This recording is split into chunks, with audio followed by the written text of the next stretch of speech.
வணக்கம். இப்போ நம்ம தக்காளி சட்னி எப்படி செய்யலான்னு பார்ப்போம். டக்குன்னு வெங்காயம் ஒரு 3 வெங்காயம், ஒரு 3 இல்லை 4 தக்காளியை நல்லா இந்த மாதிரி வதக்கி வச்சுக்கணும். அது கூட ஒரு பச்சை மிளகா, ஒரு துண்டு இஞ்சி, இதான் நான் இப்போ சேர்த்துருக்கேன். வதக்கக்குள்ளேயே உப்பு போட்டு நல்லா வதக்கியாச்சு.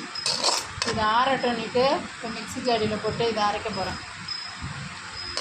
இதுமாரி செஞ்சு பாருங்கள், நல்லா டேஸ்ட்டாக இருக்கும். இது இட்லி, தோசை எதுக்கு வேணாலும் சாப்பிட்லாம். ரொம்ப டேஸ்ட்டாக இருக்கும்.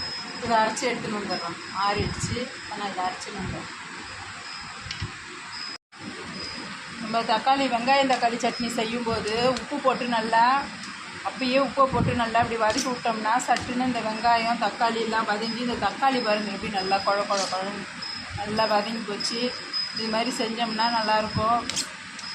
லாஸ்ட்டாக உப்பு போடுறதோட வதக்கக்குள்ளே உப்பு போட்டுட்டோம்னா நல்லாயிருக்கும். இப்போ இது நல்லா உப்பு போட்டு வதக்கிட்டேன். இப்போ இதை நல்லா அரைச்சி தாளிக்க வேண்டியது தான். இப்போ இது இட்லி, தோசை, சப்பாத்தி எதுக்கு வேணால் சாப்பிட்டுக்கலாம். நல்லா டேஸ்ட்டாக இருக்கும். இந்த மெத்தடில் ஒரு தடவை செஞ்சு பாருங்கள். ஒரு பச்சை மிளகா, ஒரு துண்டு இஞ்சி தான், வெங்காயம், தக்காளி இந்த மாதிரி.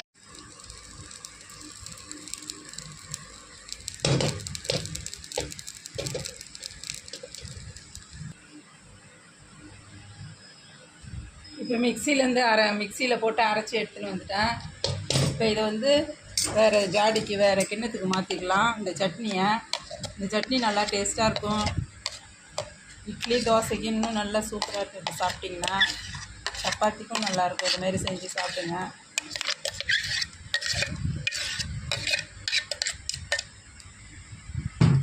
இது இது கூட வீட்டிலே செஞ்ச வடகம் போட்டு தாளிச்சிட்டு இறக்கக்குள்ளே கருவேப்பிலையை போடணும், இல்லைன்னா தீஞ்சிடும்.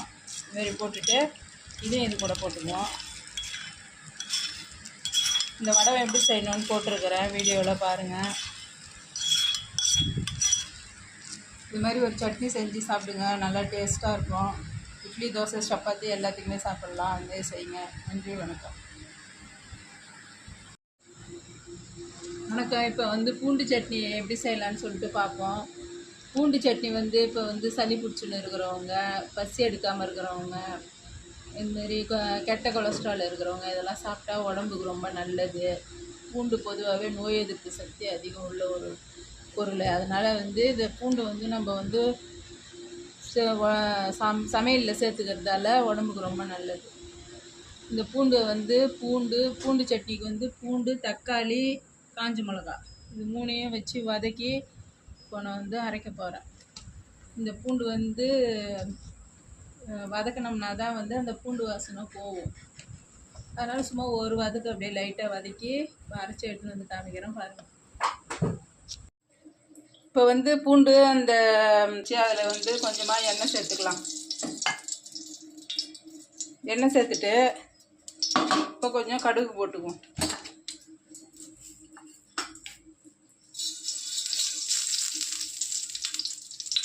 எண்ணெய் காஞ்சதும் கடுகு போட்டுருவோம்.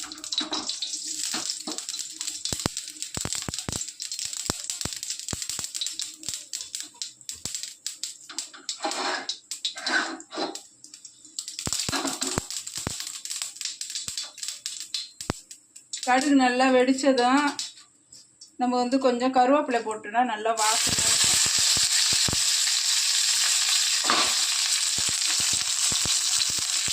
அதுக்கப்புறமா அரைச்சி வச்சுருக்கணும் இல்லைங்களா அந்த சட்னி, இந்த சட்னியை இதில் ஊற்றி கொஞ்சம் அப்படியே ஒரு வதக்கணும். ஏன்னா இந்த பூண்டு சட்னி வரைக்கும் நம்ம வதக்கி சாப்பிட்றதால தான் வாசனை, அந்த பச்சை வாசனை போகும், இல்லைன்னா போகாது.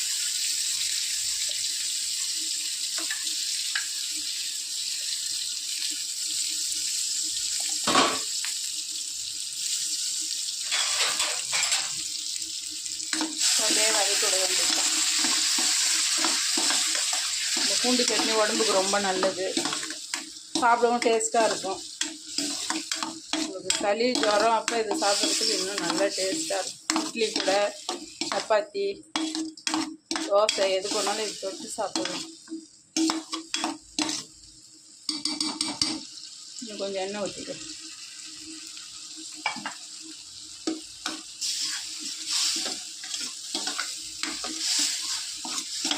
இதுமாரி செஞ்சு சாப்பிடுங்க, நல்லாயிருக்கும், உடம்புக்கும் நல்லது. நன்றி, வணக்கம்.